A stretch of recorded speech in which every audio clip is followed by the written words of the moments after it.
Her name was Lucy, and she was a very big deal, but she wasn't a queen or a politician or an artist.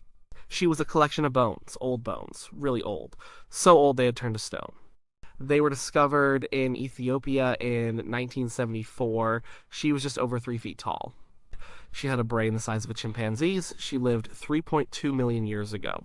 So why are we still talking about her? Why does this one fossil matter so much? The answer isn't simple. It's not because she was the oldest human ancestor ever found. She wasn't. It's not because her skeleton was the most complete. It wasn't, though. It was amazing for its time. The reason Lucy was a big deal is because of what she told us. She answered a question that had been nagging scientists for 100 years.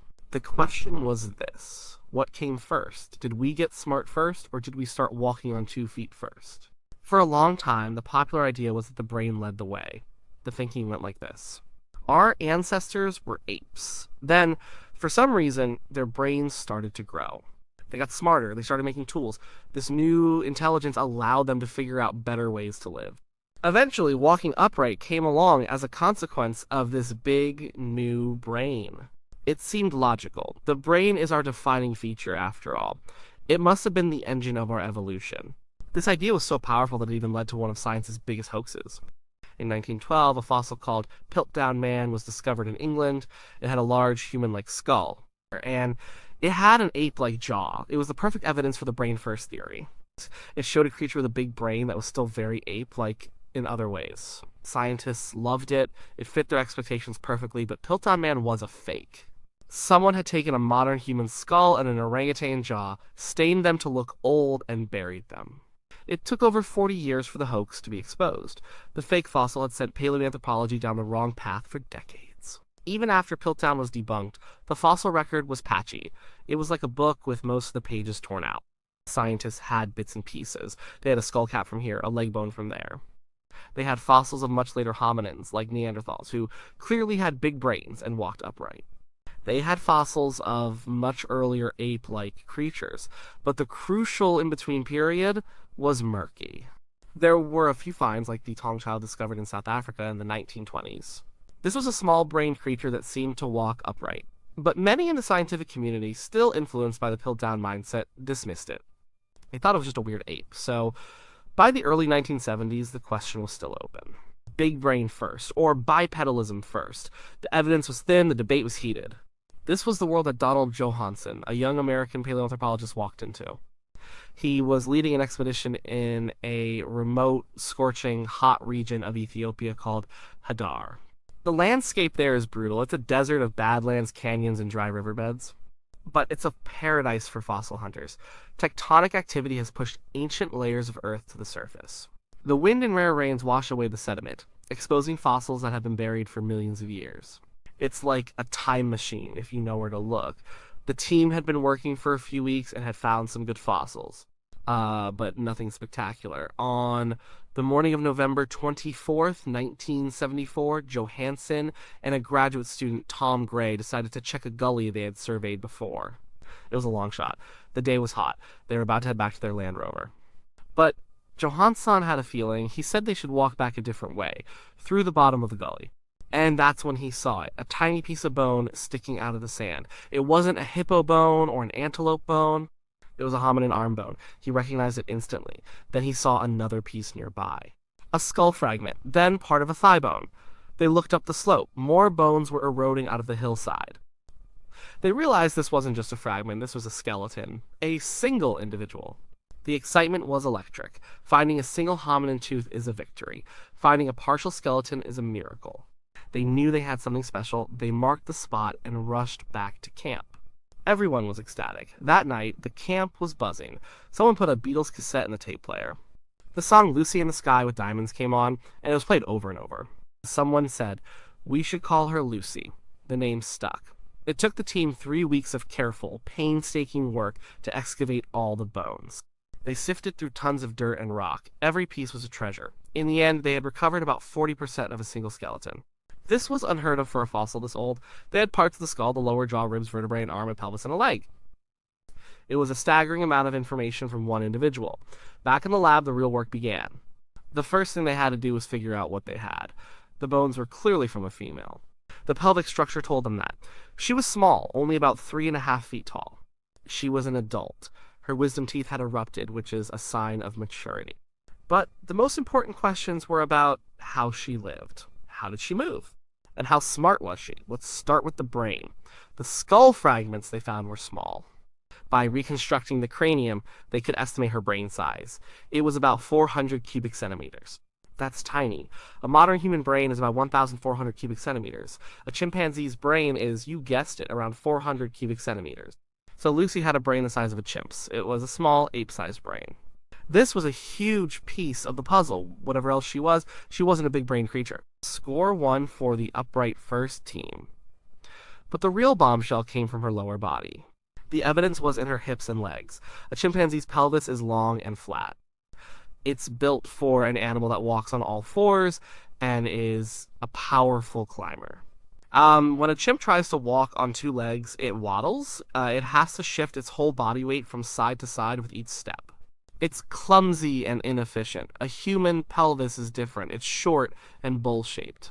This shape provides support for our internal organs, and more importantly, it changes the way our leg muscles attach. It allows our gluteal muscles to act as stabilizers. This lets us walk smoothly, without lurching from side to side. Lucy's pelvis was not like a chimp's. It was short and wide. It was much more like a human pelvis. It was a clear, undeniable adaptation for walking upright. Then there was the knee. They had a nearly complete knee joint formed by the bottom of the femur, the thigh bone, and the top of the tibia, the shin bone. In humans, the femur doesn't go straight down from the hip. It slants inward. This is called the valgus angle. It brings our knees and feet directly under our center of gravity. Think about it. When you stand, your feet are close together, right under your body. This makes you stable. A chimpanzee's femur goes straight down. Their knees are far apart. This is why they waddle. Johansen and his team looked at Lucy's femur. It slanted inward. She had a valgus knee, just like us. The joint itself also had a pronounced lip of bone on the outside edge. This feature prevents the kneecap from dislocating during the straight leg extension that happens when we walk. It's a subtle but crucial feature of a bipedal knee. The evidence was overwhelming. The pelvis, the knee, the angle of the femur, it all pointed to one conclusion. Lucy walked on 2 feet. Not sometimes. Not awkwardly. This was her primary way of getting around. She walked in a way that was remarkably similar to how we walk today. So let's put the two big pieces of evidence together. A tiny ape-sized brain and a body built to walk upright. This was the answer. This was the smoking gun. Lucy proved, in a way no other fossil had before, that bipedalism came first. Our ancestors stood up and walked on 2 legs long before their brains started to expand. This discovery completely flipped the old brain first theory on its head. It fundamentally changed our understanding of the human story. Why would walking upright come first? It's a good question. It seems like a strange thing to do. It makes you slower than a 4-legged animal. It makes you more visible to predators. It puts a lot of stress on your back and knees. There must have been some major advantages. Scientists still debate the exact reasons, but there are some leading theories. One idea is that it freed up the hands. An animal that walks on 2 legs can use its hands for other things. Well, it can carry food, it can carry infants, it can carry tools or weapons. This is a huge advantage. Imagine being able to gather a bunch of fruit and carry it back to a safe place to share with your family. A chimpanzee can't do that easily. It has to stuff its mouth or carry things in one hand, making it clumsy. Another idea has to do with climate change. Around the time Lucy lived, Africa was changing. The dense forests were shrinking. They were being replaced by more open woodlands and savanna. In this environment, standing up has benefits. You can see over the tall grass. This helps you spot predators before they spot you. It also helps you find food sources from a distance. Walking upright might also be more energy efficient. For long-distance travel, walking on 2 legs burns fewer calories than walking on 4. As food sources became more spread out on the savanna, the ability to travel long distances without using too much energy would have been a major plus. And standing up helps with heat regulation. In the hot African sun, an animal on all 4s exposes its entire back to the direct overhead rays. A bipedal animal exposes much less of its body surface, mainly just the head and shoulders. It also gets more exposure to cooling breezes. It was probably a combination of all these factors. But whatever the reason, Lucy showed us that this adaptation was the foundational step in our evolution. Standing up wasn't a consequence of being smart, it was the change that set the stage for us to become smart. By freeing the hands, it opened the door to tool use. By changing how our ancestors interacted with the world, it created new selective pressures that eventually favored a larger, more complex brain. Lucy showed us the order of events. First, you walk, then you think. But Lucy's story isn't just about bipedalism. The beauty of her skeleton is that it also shows us what she wasn't. She wasn't just a small human. She was a mosaic, a creature with a mix of human-like and ape-like features. We've talked about her human-like hips and knees. But what about the rest of her? Her head was decidedly ape-like. We already mentioned the small brain. Her face also jutted out, a feature called prognathism. She had a prominent brow ridge over her eyes. Her teeth were also a mix. The canines were smaller than a chimp's but larger than a human's. The molars were very large, suggesting a diet of tough, fibrous plant material. And then there were her arms. Lucy's arms were long in proportion to her legs. Not as long as a chimp's, but longer than ours. Her finger and toe bones were also long and curved. In modern apes, curved fingers and toes are adaptations for grasping branches and climbing. So what does this mean? Did Lucy still spend a lot of time in the trees? This question has sparked one of the biggest debates surrounding Lucy. On one side, some scientists argue that these ape-like upper body features were just evolutionary baggage. They were leftover traits from a tree-dwelling ancestor that hadn't been selected out yet. They argue that her skeleton was so clearly adapted for bipedalism on the ground that tree climbing would have been inefficient and awkward. Her main world, they say, was the ground. On the other side, other scientists argue that you don't keep features like long, curved fingers unless you are using them. They believe Lucy had a dual lifestyle. She walked on the ground during the day to find food.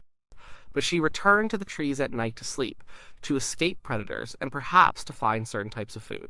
They see her as a creature perfectly adapted to both worlds. This debate is still active today. More recent fossil finds and new analysis techniques have added to the discussion. For example, a 2016 study used high-resolution CT scans to look at the internal structure of Lucy's bones. They found that her arm bones were very strong, similar to a chimpanzee's, suggesting they were heavily used for climbing or hanging. The same study also looked at fractures in her skeleton. The pattern of breaks, especially in her wrist and shoulder, was consistent with a person falling from a great height. The scientists who did the study proposed a specific cause of death for Lucy. She fell out of a tall tree. It's a poignant and tragic end for this iconic ancestor, but it also adds weight to the idea that she spent a significant amount of her life in the trees. The Lucy in the Sky of the Beatles song might have literally fallen from the sky. The discovery of Lucy didn't just give us an individual. It gave us a whole new species, Australopithecus afarensis. Lucy became the type specimen for this species, the reference point against which all other similar fossils are compared. Since 1974, hundreds of other afarensis fossils have been found in Ethiopia, Tanzania, and Kenya. They range in age from about 3.9 to 2.9 million years ago. This tells us that Lucy's species was incredibly successful. They were around for at least 1 million years. They lived across a wide geographic area. They were not a brief failed experiment. They were a major, long-lasting branch of the hominin family tree. One of the most remarkable discoveries related to Lucy's species happened just a few years after she was found, but hundreds of miles away in Laetoli, Tanzania. A team led by Mary Leakey discovered a trail of fossilized footprints. The footprints had been preserved in volcanic ash that had fallen, been rained on to become mud, and then hardened like cement. The prints were 3.6 million years old, and they were astonishing. They were not ape prints. They had a clear arch. The big toe was in line with the other toes, not splayed out to the side like a chimp's thumb-like toe. This is a crucial feature for pushing off during bipedal walking. The heel strike was deep. The prints showed a clear transfer of weight from the heel, along the outer edge of the foot, to the ball of the foot for push-off. This is exactly how modern humans walk. There were 2, maybe 3 individuals who made those tracks. They walked side by side across a plain of wet volcanic ash millions of years ago. We don't know if they were a family, we don't know where they were going, but we know how they walked. They walked upright. And since the footprints are the same age and from the same region as Australopithecus afarensis fossils, it is almost certain that these were the feet of Lucy's kin. The Laetoli footprints were a snapshot in time. They were the fossilized behavior that confirmed what Lucy's bones had told us. They were an ancient echo of our own first steps. The impact of Lucy was immense. She became a celebrity. Her skeleton went on tour. She was in magazines and television documentaries. She captured the public imagination in a way no other fossil ever had. Why? Part of it was the name. Lucy is personal and relatable. It's much easier to connect with Lucy than with a museum number like AL 288 to 1. Part of it was the story of her discovery, that lucky find in a remote gully. But the main reason she resonated is that she gave us a face, or at least an image. Before Lucy, human ancestors were abstract concepts, disconnected bones in a museum drawer. But Lucy was different. She was a single person. We knew how tall she was. We knew she was female. We knew how she walked. We could imagine her moving across the ancient African landscape. She felt real. She was a tangible link to our deepest past. She was one of our oldest grandmothers. For science, her impact was even more profound. She settled a century-old debate. She rewrote the textbooks on human evolution. She opened up a whole new chapter in our understanding of our origins. Her discovery made the Hadar region in Ethiopia one of the most important places on Earth for studying human evolution, and it spurred decades of further research that has yielded even more incredible fossils. For example, in 2000, researchers in another part of Ethiopia found the skeleton of a 3-year-old afarensis female. They called her Salam, which means peace in the Ethiopian language. She is sometimes called Lucy's baby. Her skeleton is even more complete than Lucy's and includes a shoulder blade that is very gorilla-like, adding more fuel to the tree-climbing debate. Lucy wasn't the final word on human evolution. Far from it. Science is never about final words. Every new discovery adds a new sentence, a new paragraph to the story. We now know the human family tree is much more complicated than we once thought. It wasn't a straight line of progress from ape to human. It was a bushy tree, with many different hominin species living at the same time, some of whom were our direct ancestors and some of whom were side branches that eventually went extinct. We have found older hominins than Lucy, like Australopithecus, who lived over 1 million years before her, and also seems to have been a biped, though perhaps a more primitive one. We have found other contemporary species that suggest afarensis wasn't alone. The story is constantly being revised and refined, but Lucy's place in that story is secure. She was the right fossil at the right time. She arrived on the scene with an unprecedented combination of completeness and antiquity. She provided a clear, powerful, and undeniable answer to one of the most fundamental questions about our origins. She showed us that the thing that started all, the adaptation that sent us down our unique evolutionary path, was not our big brain. It was the simple act of standing up. Before Lucy, we thought we were defined by our intelligence. We thought our big brains were what separated us from the apes. Lucy taught us a more humble lesson. The first thing that made us human was how we moved through the world. We stood up. We looked over the horizon, and we started walking. Everything else, our big brains, our language, our technology, our art, all of it came later. It all started with that first step. And Lucy, a small female who lived and died on the plains of Africa 3.2 million years ago, is the one who proved it to us. That is why she was such a big deal.